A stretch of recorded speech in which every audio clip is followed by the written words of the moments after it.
Kayleigh, if I could start off, I'd like to ask you for a definitive and declarative statement without ambiguity or deflection. As the person who speaks for the president, does the president denounce white supremacism and groups that espouse it in all their forms? This has been answered yesterday by the president himself, the day before by the president himself on the debate stage. The president was asked this. He said, sure, 3 times. Yesterday, he was point blank asked, do you denounce white supremacy? And he said, I've always denounced any form of that. I can go back and read for you in August 2019, in one voice, our nation must condemn racism, bigotry, and white supremacy. In August of 2017, racism is evil, and those who cause violence in its name are criminals and thugs, including the KKK, neo-Nazis, white supremacists, and other hate groups. I have an entire list of these quotes that I can go through with you.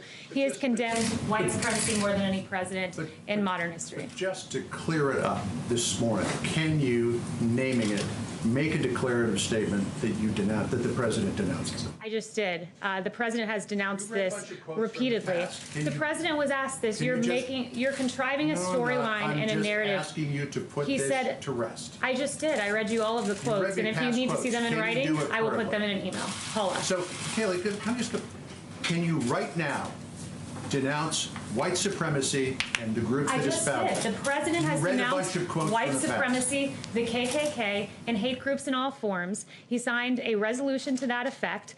The president just last week, perhaps you all weren't covering it, but just last week expressed his desire to see the KKK prosecuted as domestic terrorists.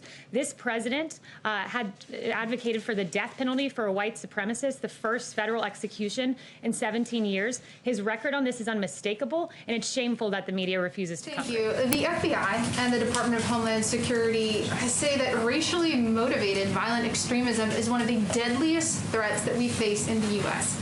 Does this White House agree with that assessment, and what is it doing to combat this threat? The president has done quite a bit to combat this threat. First of all, last week, he also, in addition to saying he wants to prosecute the KKK as domestic terrorists, he said that lynching should be a national hate crime. Again, I think there's no stronger signal that you can send than advocating for the execution of a white supremacist, the first time there's been a federal execution in 17 years. He's been unmistakable. Is different than actually doing it. He's continually condemned it, and it is really... His record on this, to go to John's question, is mixed. He has condemned it. He's equivocated at times. He said he didn't want to acknowledge it or address it. His record is very mixed on this issue. His record is not mixed in the slightest. And when you go back in history, you can see that history right here. When you go back in history, you can see that Jesse Jackson has praised the president as someone who served underserved communities. This president with Mar-a-Lago, it was the first Palm Beach club open to African Americans and Jews. And in fact, his record is mixed. He has not been consistent on the issue of white supremacy. So I'm asking you, what has this White House done to combat what the FBI says is one of the deadliest threats in this country? We're not having a debate on a cable news network. You're right now, saying that he condemns it. I have his record right here. You need to let me finish. His record is mixed. It's quite funny that the media goes haywire about interrupting in debates and then chooses to pursue that very same tactic themselves. This is a White House briefing. You ask a question and you give me time to answer. Yes. Kayleigh, the president said at the debate that Roe versus Wade was not on the ballot and that Judge Amy... So the Proud Boys, or people who consider them to be members of this group, give voice to these misogynistic, Islamophobic, anti-Semitic, anti-immigrant views. They're a despicable group by pretty much anyone's standards. So when the president was asked about them and you say he denounced them, that's what you're insisting that he did on the debate stage the other night.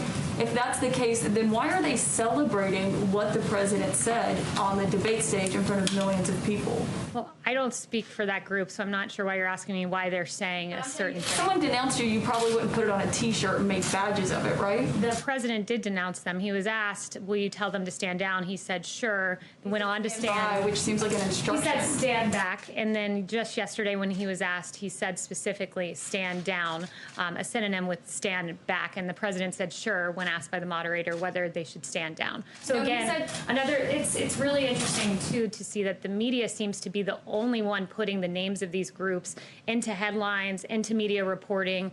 He didn't know who the Proud Boys were. The first time I heard of them was in the debate, but the media continues to put these names into circulation and give them a lot of public attention. He was given about 12 hours, more than that, since from the debate from when he was asked to clarify yesterday. And he didn't come out and clarify yesterday. Instead, he did what you did when John asked you to unambiguously denounce these groups. You just pointed to past things that you've said. You can't, I just don't understand why you knew you were going to get these questions and you don't have a statement ready to just say, we do unambiguously denounce these groups. Caitlin, you know what is, do you know why people have lost trust in the media? There was a reporter from your network yesterday, and in a tweet said, quote, the president. I'm asking you a question. I don't even know what you're going to bring up, but that has nothing to do with what I'm asking you right now. I sat here when you lobbed your partisan attack question, so you will allow me to give an answer.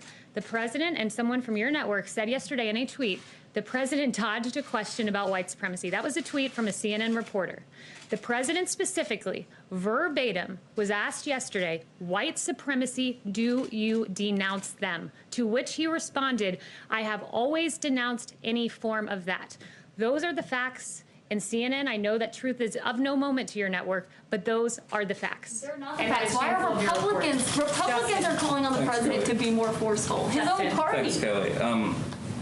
I had a question about unemployment, but I first wanted to clean up something from your opening. You said Judge Barrett was a Rhodes Scholar. I'm not sure that that's true. That's what I have written She here. attended Rhodes College. Attended Rhodes College, so my bad. Very different thing. Yes. All right.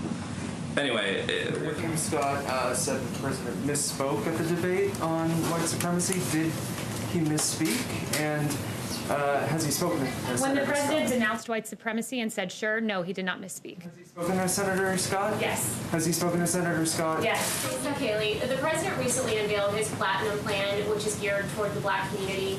Promises to create 3 million new jobs, $500 billion in access to capital. It's a lot of money, and nobody really seems to be talking about that. Can you tell us how this assistance will be administered and how the White House will follow up to track the success of the plan? Yeah, this is a very important plan for the Black community. It's also, it bears mentioning that in the pandemic, as we've regained jobs, roughly 4 in 10 jobs lost among Black Americans have been gained, and it took Obama-Biden 2 years to do that. So we're indeed outpacing in job growth for the Black community and the Latino community. And the president has promised this community that he's looking to create 3 million jobs in the next term. He wants to create 500,000 new Black-owned businesses, increase access to capital in Black communities, almost $500 billion. He's done that with opportunity zones, and it's estimated that about 1 million people will be lifted out of poverty and given opportunity because of this, among another number of items, I should say, in the plan, where he wants to prosecute the KKK as domestic terrorists and make lynching a federal crime. Again, all of that lost upon the media as they misreport, take out of context, ignore the verbatim words of this president when he denounced white supremacy yesterday, when he denounced it at the debate, when he's denounced it more than any other president in modern history. And in fact, something else lost upon the media is the absolute turning of a blind eye to Antifa. Carrying the water for Democrats, the media apparently agrees with Jerry Nadler that Antifa violence is a myth. In August Senate hearings, Democrats refused to condemn Antifa. Again, no journalistic curiosity here, despite the fact that Andy Najot, who was a victim of Antifa, said Democrats, he should add the media too, have mastered the art of making its violence appear innocuous. Their violence isn't innocuous. Antifa is not an idea. Andy Najot can tell you that because he was beaten by a group of protesters, Antifa protesters, suffering brain bleed. Another man can tell you this, who in 2019, the victim, his name was Adam Kelly, suffered from a concussion and got 25 staples in his head, but still silence from Democrats, ignoring this group from Democrats. And in fact, as we just saw recently, there was a Trump supporter who was killed by a 100% Antifa man. That is how he described himself. And again, no reporting here, but I guess I did the job of the media by getting this information myself. This man who was 100% Antifa, this man, in fact, had been arrested before at 2 a.m. on July 5th in a public protest carrying an illegal weapon. He resisted arrest. He was taken to jail where he was merely given a citation, put back on the streets, and the very next month, this 100% Antifa man was lying in wait before he killed an innocent Trump supporter. Ideas do not target police officers. Ideas do not burn down buildings. Ideas do not kill innocent Americans. Organizations do. And Democrats should condemn this shameful group in the same manner President Trump continues to condemn white supremacy. He's not condemning white supremacy. He's not condemning white supremacy.